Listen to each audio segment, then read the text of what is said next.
আরিয়ান এখন আসছে হারফিতে। হারফে কিডি মিল খাবে। কি কি পাইলা তুমি কিডি মিলের সাথে? কোনো পাইছো একটা না?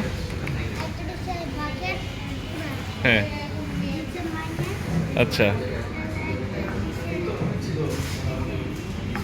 হ্যাঁ, এবার আনবক্সিং করো তো কি কি পাইলা, ওটার ভিতরে কি আছে?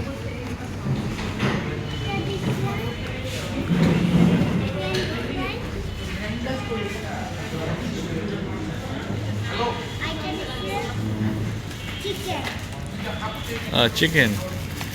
চিকেনের প্লেট দেয় না, কিসে কিসে রেখে খাবা? এখানে খাবা? এটাই প্লেট? ঠিক আছে, তাহলে তুমি এখন খাও। ও ফ্রেঞ্চ ফ্রাই দিচ্ছি না তোমার?